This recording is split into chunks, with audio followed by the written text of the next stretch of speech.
how to hard reset a ZZR7 smart body fat scale that does all of the different metrics of your weight, your body fat, your bone mass, all that kind of stuff. So if you're getting kind of two reasons you might want to do this. The first one is troubleshooting.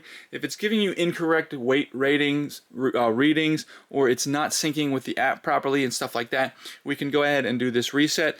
You also might want to do this if you're going to try to set this up new. You're going to want to head and go and do this reset. So how we're going to do this is we're going to take our scale and we're going to flip it over.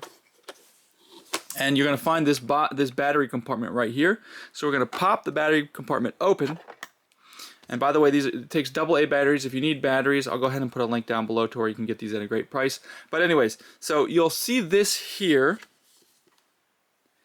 If you see this right in here, this right in here is a little reset hole. So what you'll need is something like a reset pin or paper clip. I'm going to use this little, if you can see this here, it's just a staple.